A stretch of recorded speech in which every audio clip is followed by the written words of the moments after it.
Hey, Pretty Girl Club. Welcome to part two of my story time about when I was a beluga and how I got out of it. So it's kind of like a level up story time in general. So, one thing I forgot to mention in my video about when I lived in the hood. So, this was my second apartment that was even deeper into my dream city. So, the first one, it was kind of like on the very outskirts of my dream city. The second one, this was more like, okay, you are in the city, like you made it. But a part of why I didn't work out that much when I was there is because I couldn't walk outside, obviously, because I was in the ghetto. So people would shout at me, crackheads would follow me and stuff. So I didn't feel safe going on walks. And so one thing that I used to do, this is actually when I used to do calf raises in my apartment. This is when I used to do arm circles. So like windshield wipers. So you just do like 10 going backwards and then 10 going forwards. So I would just do stuff like that in my apartment in the ghetto because I also didn't want to go in the gym there because whenever I would walk through the complex, that's when guys would shout at me from their patios. You know, the guys that just sit outside. So they'd shout at me from their patios. Sometimes men would be hanging out by the pool area with their kids, like baby daddies. People would be selling weed and stuff. So I didn't even like walking past all of the apartment complexes. I didn't want anyone to see me, basically. So I found this trail that I really liked a lot. And on that trail, they had so many like pretty women on that trail. Basically, the way that I was looking at those women was those women represent the type of lifestyle that I want to live. So instead of me just getting jealous and like hating on those women, I actually looked at those women as inspiration. And so I remember I would like stare at everybody that would be on the trail. So not in a creepy way, but just kind of like I was in awe, basically. I was in awe that no matter what race the woman was, no matter how old she was, I saw old ladies that were literally in shape. Like, think of 80-year-old women running around with their little running shorts and stuff. So I just got so excited seeing everybody in their cute outfits.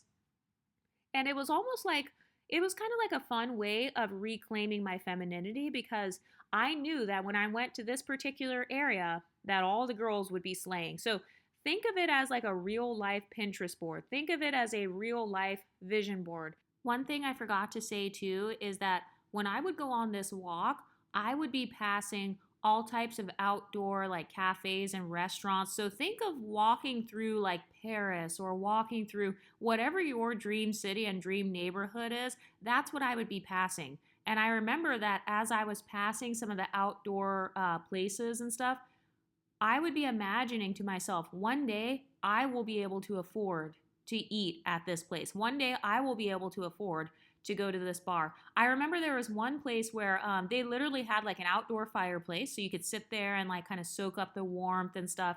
You could order coffee. And I just remember seeing all the people and thinking that one day when I save up my money, I'm going to be able to sit at the table.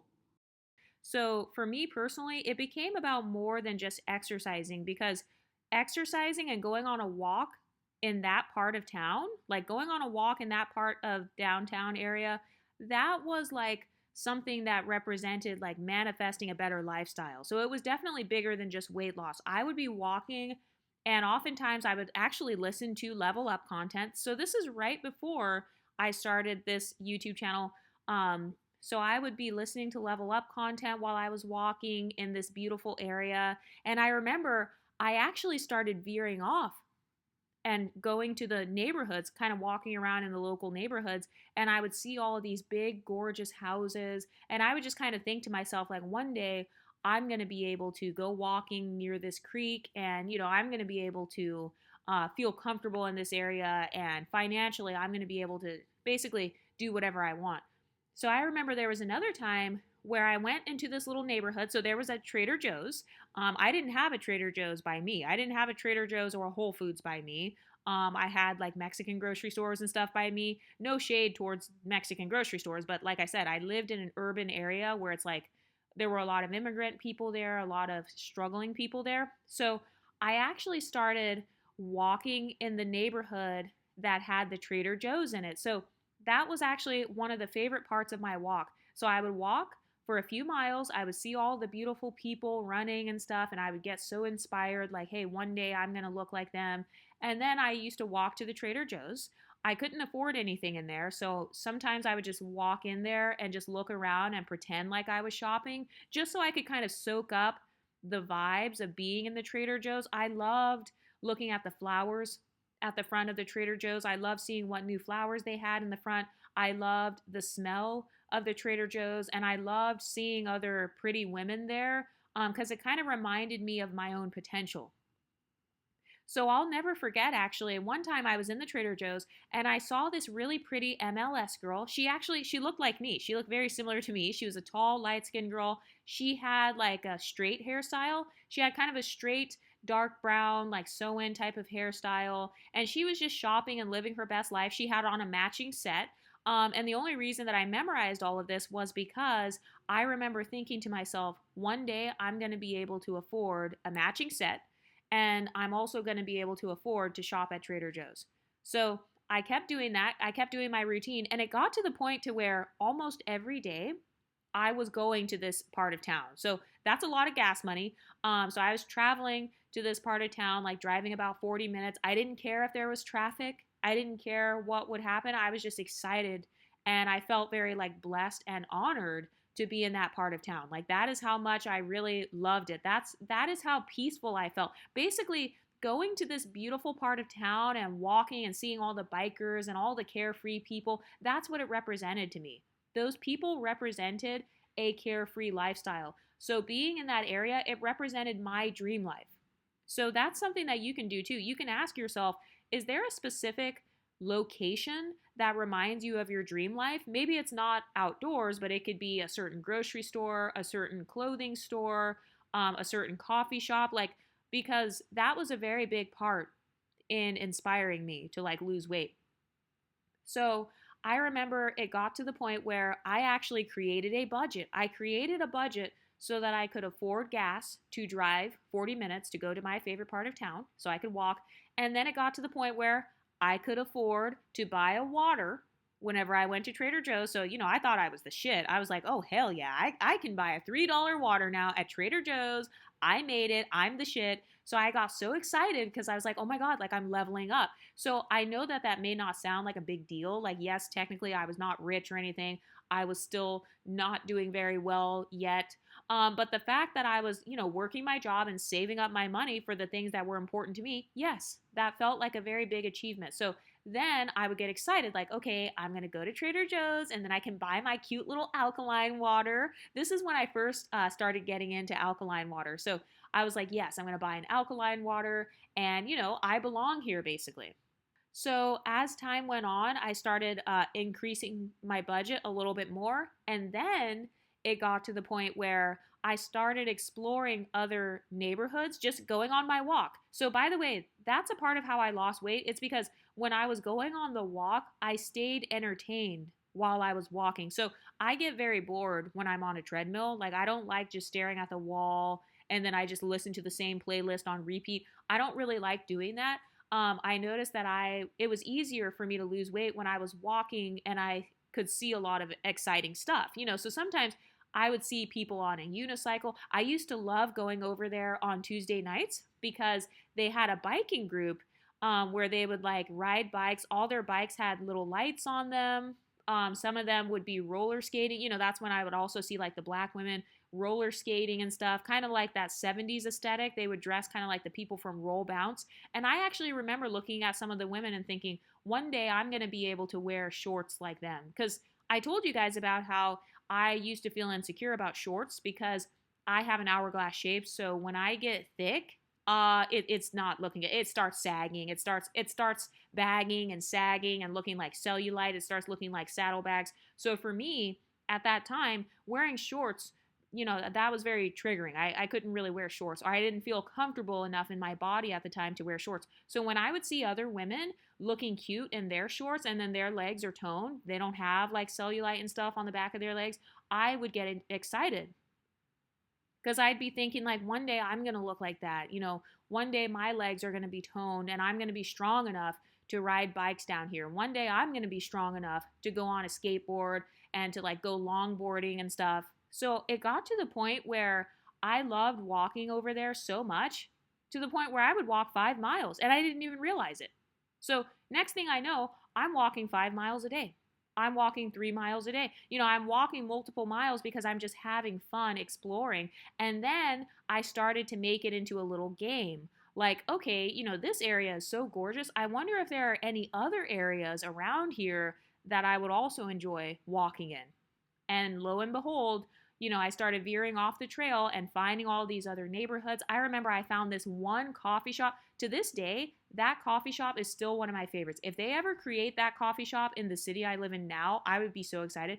But I remember one time I was veering off, kind of doing a new walking path, and I found this gorgeous, classy coffee shop. You guys know me, that's a part of my cultural background.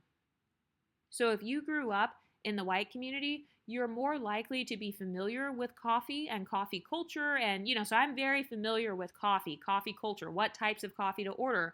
I can tell what a high end coffee shop is versus like a low end coffee shop. So I found this gorgeous coffee shop. They literally had an outdoor patio area, they had lights hanging from the ceiling and stuff. It was just gorgeous. Think of something out of Paris. Think of something that you would see in Italy. I don't know. It just gave that aesthetic. And so when I saw this coffee shop, I like fell in love. I was like, oh my God, what is this? So I walked in there. Not only was it a coffee shop, but they also had a bar in there. They had a small grocery store in there. They were selling all of these fancy like supplements in there. They would sell like probiotic stuff in there. They would sell ice cream in there. It was just like, I was so shocked. Like, oh my God, like this was over here in this neighborhood. I didn't even know places like that existed because I had lived in an area where it was just kind of the basics. So going to this wealthy neighborhood and seeing this gorgeous, it like from the outside, it looked beautiful, but it just looked like it was a coffee shop from the outside. But when you go in, it was like so much more than that. And so then I fell in love with that neighborhood even more. And so then I started saving up my money so that I could afford to buy myself a coffee whenever I wanted to. So I started going there. I would walk like 5 miles and I'd be like, okay, I'm going to walk to this Italian coffee shop. I'm going to get myself maybe a scoop of gelato. So yeah, maybe that didn't necessarily help me because I'm technically like putting calories back in my body. But you know what? That inspired me to keep going. Okay, so it still contributed to my weight loss and stuff. So I used to walk over there. I would listen to level up content and I would just kind of daydream while I was walking. And that was something that helped me to be able to walk for a long time. And then I started going to this other neighborhood over there, and they had like all these fancy 5-star restaurants over there. They had like a whole bunch of dog parks and stuff over there. And I saw that they had all these apartments and stuff. So once I found out that they had some apartments over there, oh shit, you already know it's going down. You already know I'm going to use my Exoticals United skills and I'm going to save my money. I'm going to build my credit. I'm going to do something that's going to help me to be able to live in those fucking apartments. Okay? So once I found out that they had apartments over there and that it wasn't just like the big, huge houses, first of all, that opened up a whole new world to me because then I was like, oh my God, that makes so much sense as to why I see so many younger people, kind of my age, who are just walking their dogs and stuff. That would make so much sense. Because at first I was like, oh, I think everybody's just driving from over here. I was kind of like, how are there so many people here? I mean, I know I live in a huge city, but I was just thinking like, where are all these people parking? Well, they weren't all parking. A lot of them lived in the surrounding neighborhoods, but because I had never explored that area yet, I didn't know that that type of neighborhood was accessible to me. So do you see how something as simple as me walking and then walking in a beautiful neighborhood, that literally expanded my dreams and it literally opened my mind and helped me to realize that I could live there? So I started researching and I realized that the apartments over there, they were around $700 more than what I was currently paying, like at my current apartment. And then I looked at my budget and I realized that over the course of a month, I was spending around $500 or so to drive over there, getting different coffees over there, maybe going to different like events, paying to go to different events and stuff over there. But it was mostly driving and car maintenance. My car expenses were going up because I kept going to these nice neighborhoods. So then I thought about it. I was like, well, wait a minute. If I move over there, I'd be saving on car expenses because then I'd be just walking distance from all of these places. And then all I would have to do is if I don't want to go out to eat as much, I don't have to because, if anything, I will just be happy to even live there.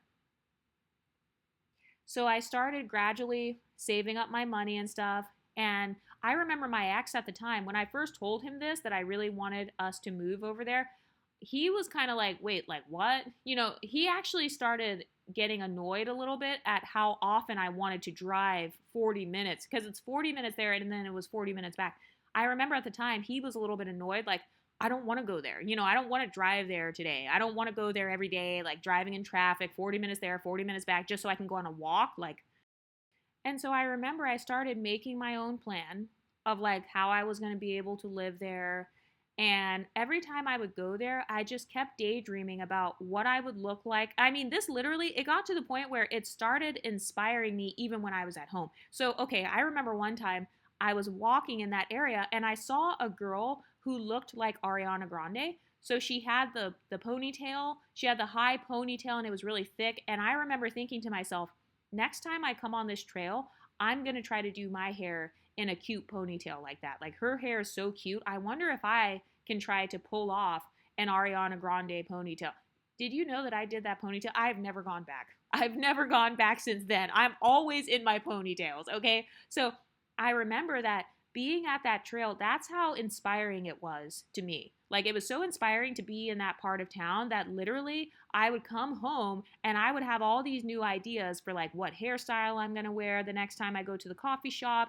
I told you guys in the Patreon about how I actually saved up my money and created a wardrobe for when I go to Trader Joe's. Like that is how much I care. That's how much I cared about living in a nice neighborhood. Because to me, it's about more than just fashion. It's about more than just aesthetics. For me personally, being fit and looking pretty and having a cute ponytail, it's about me living my dreams. That's at the core of what I talk about on this channel. So a lot of people think that we're just talking about shallow stuff or like we just want to outshine people or get a man or something. No, that had nothing to do with what I was trying to do at the time. I was not even thinking about men. I already had a guy at that time. So I wasn't even thinking about men or about like outshining anyone. No, I thought about how this ponytail represents me living my best life. Me being able to afford a $3 water shows that I have made progress in my finances.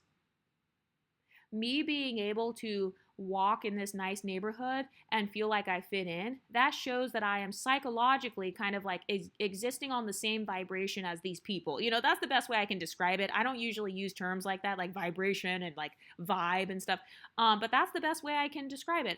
I felt like I was on the same vibe as those people. So it was very important to me. So yes, I did end up about a year later saving up my money and then going on Fashion Nova because that was affordable to me at the time and buying one of those matching sets where it has like a matching crop top with some matching sweatpants and a matching cardigan. So I was buying stuff like that because that represented how I'm going to look when I go to Trader Joe's. So instead of me wearing a t-shirt and a bonnet or something like that, I have a cute, effortless matching set. One thing that used to inspire me so much about those girls, whether they were black, white, Asian, didn't matter. I loved how effortless they all looked. They all looked so carefree to me. I would see a lot of women walking from work, actually. So that was another thing that I thought was so cool. So in that part of town, they also had lots of buildings, like think of office buildings and stuff. So I would see people in their high heels with a trench coat on, walking on the trail because that was their way of kind of getting a workout in. After work, they just came out, they had their briefcase. So they were just walking and just enjoying the city life. That is something that I wanted so bad. And so another thing that I used to do after I was done going on my walks, did you know that I actually used to go and I started looking at those buildings where the women were coming out of the buildings in their suits. And I actually looked up the companies that those buildings were a part of. And I started actually applying for jobs within those companies. So I was like, oh my God, there's a marketing firm there. Let me apply for a marketing firm. Oh my God, let me apply to work here. Let me apply to work there. That actually manifested later on. So one of my finance jobs that I ended up getting was in one of those buildings. And that was about a year later. So that is what I mean when I talk about fitness. I'm not just talking about fitness from a perspective of, oh, you just want to look cute and you want to flex on these bitches. No, this represents who I'm going to be as my best self. This represents me overcoming depression. It represents me overcoming the abuse that I may have faced in the past. It represents me not being downtrodden and not having a black woman victim mentality as a woman of color. It represents me succeeding and basically defying statistics of what a woman of color is supposed to be. So that is how I was able to maintain my motivation. It was because I didn't think about it. I didn't think about fitness in a vacuum. I was thinking about my fitness in conjunction with where I'm going to live when I'm fit, what kind of stores am I going to shop at when I'm fit, what kind of clothes am I going to wear when I'm fit, what kind of hairstyles am I going to do when I'm fit.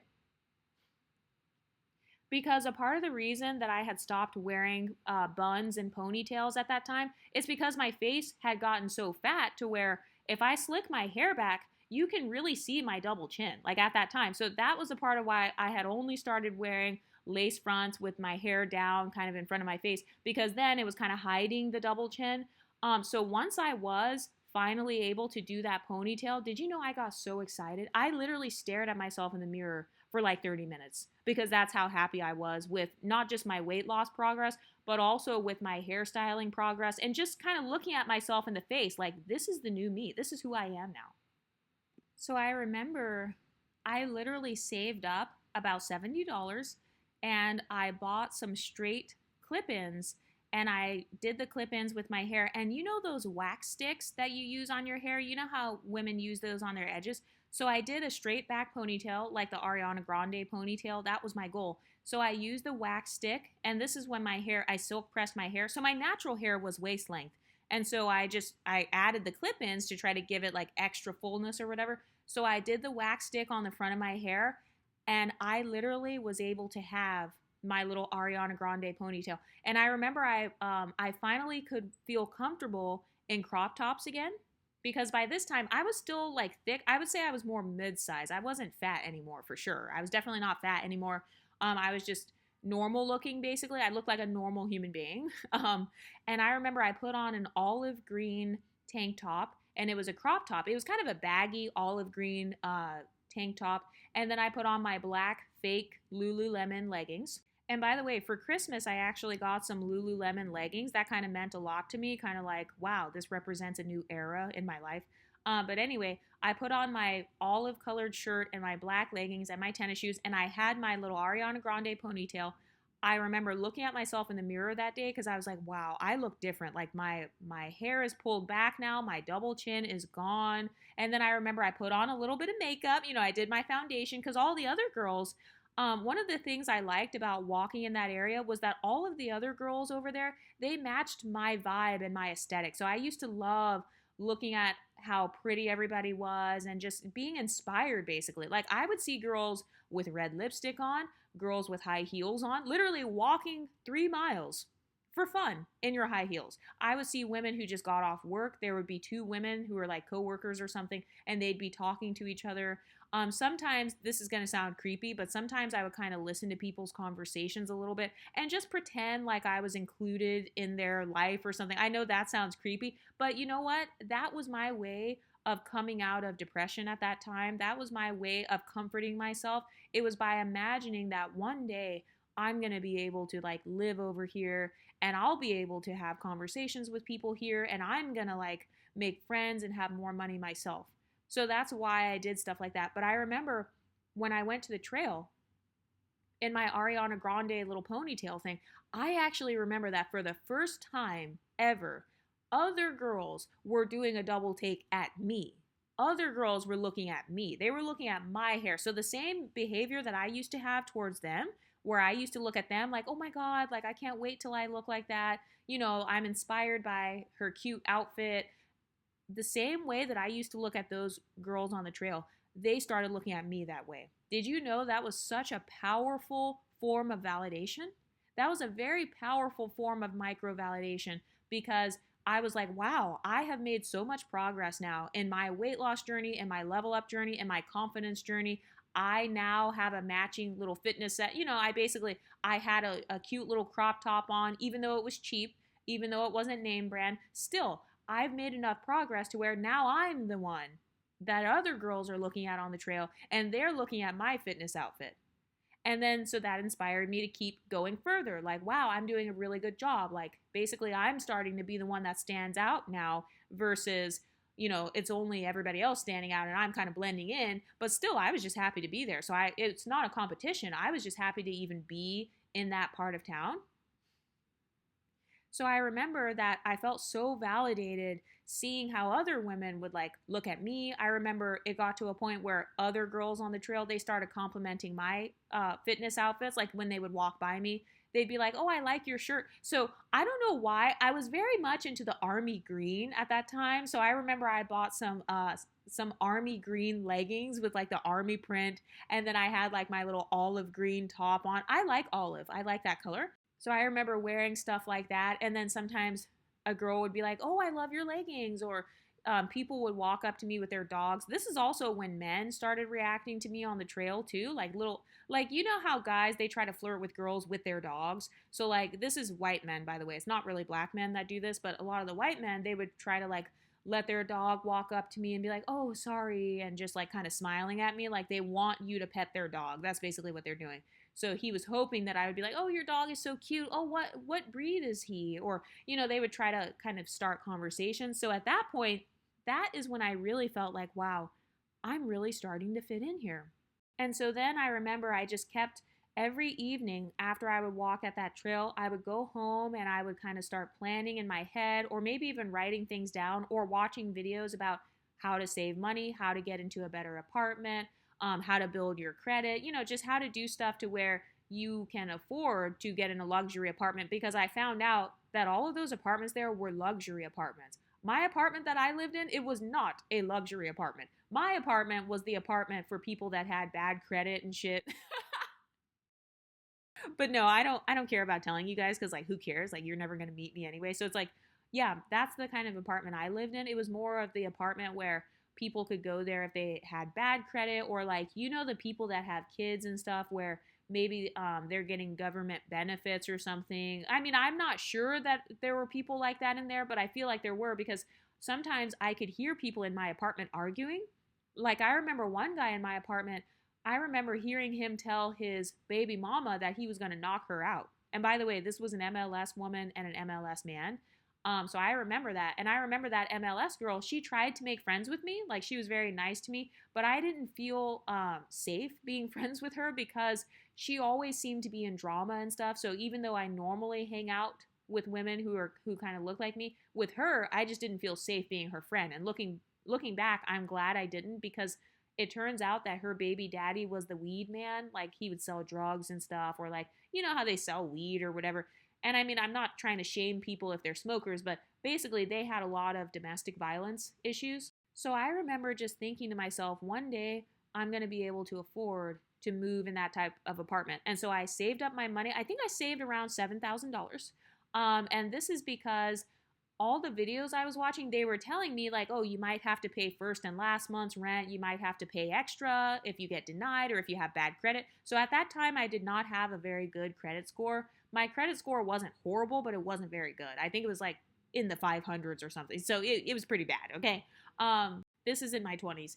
And so I remember I applied for an apartment there. Well, actually, no. Before that, I started going to look at apartments. First of all, that process alone, that made me feel so good. That definitely kept me on track in terms of my level up journey and kind of my fitness journey was actually going and browsing at all of the different apartments over there. Like, okay, which one's the cheapest? What do they all look like? Oh, okay, this apartment is next to the fine dining restaurants. This other apartment, you can see the exact trail. Like you can actually see people from your apartment. You could see them on their bikes and stuff. I remember, okay, so another thing that I used to love about walking in that area was that so there were a lot of houses that were lined up along the walking path. So even though it was not like you were on their front porch, they were kind of fenced off or gated in. Like there were a lot of gated communities and stuff like that. But still, you know what I used to love? I used to love how sometimes people would decorate their houses and they would decorate their balconies with like Christmas lights and stuff, or they would be throwing a party. And so when you're walking on that path, you could actually see in the distance people having a party or people like hanging out on their patio. So I remember actually walking next to people's patios and passing by as I'm walking And I remember thinking to myself, that's the kind of life I want to live. Like one day, I want to be able to have my own patio or my own balcony or my own like area to where I feel safe. Because I had a balcony, but I did not feel safe going on the balcony, and like I didn't want to be seen in that area. Like, no, I don't want random creepy guys that are loitering to see where I live and to see me standing outside of my balcony. So I remember that was a big deal to me too, was seeing people's balconies, seeing their patios, seeing them like being outside and just being safe and feeling luxurious. Like, I don't know, I always felt luxurious when I would walk in that area. Even if I had no money, even if I knew I couldn't afford to be there, I still had that feeling of being luxurious. And then seeing other women who are my age walking in that neighborhood and seeing people longboarding and stuff, that helped to like give me hope, if that makes sense. So that's part of what kept me inspired on my fitness and level up journey. So I eventually started looking at apartments there, and I remember I saved up $7,000 and I applied to this apartment. It was so gorgeous. I applied to my dream apartment there, and I actually got rejected. So they rejected me because my credit was not good enough. And I remember calling the manager. So first of all, I was sad, of course. I mean, I didn't think that I didn't have super high hopes that I would get into any of the apartments over there because obviously they were luxury apartments. But anyway, I called the manager and I was like, hey, I just applied and I like got rejected. Is there a reason why? Or like, can you tell me why I got rejected or like what's going on here? And basically she was telling me why I got rejected. I don't even remember why, but looking back, my credit was not good. So that's probably why. But I remember negotiating with her actually. I didn't even know you could negotiate after you get rejected from an apartment, but I was just so like, I believed that I should live there basically. So I guess you could call it entitlement. I guess you can call it law of assumption, but I kind of felt like this is my destiny for me to live there in that neighborhood. And this is my favorite apartment. So like, no matter what I have to do to get into this apartment, I'm going to do it. So I remember having a conversation with the manager and I was like, okay, I have this much money in my bank account. Is there a way that I can pay first month's rent, last month's rent, and a deposit or something, some sort of extra security deposit or something that proves to you, basically, how much money do I need to pay you to prove to you that I will be a good tenant? That's essentially what I ended up talking about the manager with. And did you guys know I got into the apartment? So I went from being a broke ass, bad credit having ass. Actually, I still was, basically. I still had bad credit when I moved into this luxury ass apartment. But because I took the time and effort to actually save money and have some cash on hand, and I stayed inspired. So it didn't take a long time. You know how some people, they get impatient because they're like, oh my God, it's taking so long. I didn't feel that because I was constantly being rewarded along the way. So I was going to the Trader Joe's and buying myself a $3 water. I was going to the coffee shop and enjoying a nice coffee. Oh, and I forgot to say, they also opened another coffee shop. Well, it was like a brunch place. They opened a brunch place across the street from the coffee shop that I used to go to. So now there are like two coffee shops basically. So sometimes I would go to one, sometimes I'd go to the brunch place and just get a black iced coffee because I couldn't afford to get iced lattes. So iced coffee is cheaper than an iced latte. Like if you just get a black coffee, like a hot black coffee and put sugar in it. So that's what I used to do. I would go to the brunch place and I remember getting a hot iced coffee and then I would put some sugar in it, or I would ask him to put a little bit of liquid sugar in it, like for free. And then I would pretend like I was drinking an iced latte. So even though I couldn't afford the iced latte, like it didn't go in my budget, I didn't care because I was still enjoying sitting at the table at that brunch place, drinking a sweet version of coffee. So it's almost like I was manifesting it or kind of sending the signal to my brain, like, no, this is where I belong. This is my home. So anyway, I ended up, by a miracle, I ended up getting in to that luxury apartment. So I actually went from walking there, driving there 40 minutes to eventually being able to live in that neighborhood. So once I lived there, oh my God, it was party time. But no, like honestly, that helped me even more when I moved to my dream neighborhood. Because then at that point, I was like, okay, not only am I in my dream city, but I'm also in my dream neighborhood in my dream city. Like this is the best place in this entire city. So it wasn't like before to where it was like, hey, at least I'm in my dream city. And don't get me wrong, I was actually happy to be in the last place because I was like, look, at least I'm here. At least I made it to my dream city. At least I made it out of my small hometown that I was in before. Like a lot of people from where I'm from, they never make it out of that Fargo, North Dakota mindset. They never make it out of the Wyoming mindset. They never make it out of the Montana mindset. So I was already happy just to be where I was. But then when I finally got accepted to get into that apartment, I got so excited. So me and my ex at the time, we ended up breaking up because I feel like part of it was like we grew apart. That was when I realized that I had different goals and wanted to live a different lifestyle than him. So I'm not the type of woman that's going to try to pressure a guy to give me a certain lifestyle. I'm just not that type of woman. So anyway, we ended up breaking up and I ended up getting my own studio. It was still in that same building. Looking back, I don't know if that was a good idea, but no, it was still in that same building. I still lived in that same neighborhood, and I was still living my best life because I was like, wow, I finally have the exact life that I have always wanted. And then, did you know? Okay, so after that, you know how I said that when I would walk past the coffee shop, they would have ceiling lights, like the patio lights and stuff, or like the outdoor lights.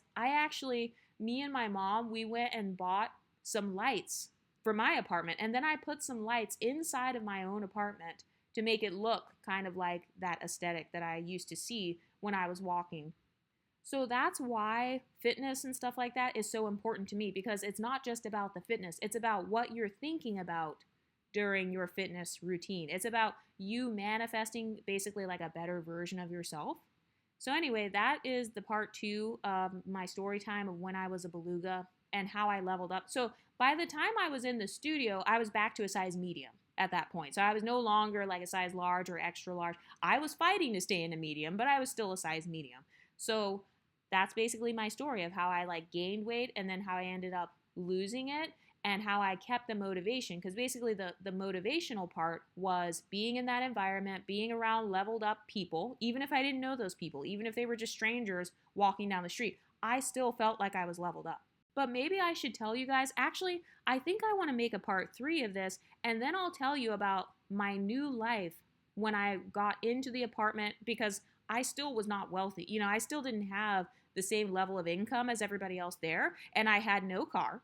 And I had spent my savings on getting into the apartment. So maybe I'll tell the story in the next part about how I did that without being scared and without feeling like, oh my God, I'm going to get kicked out.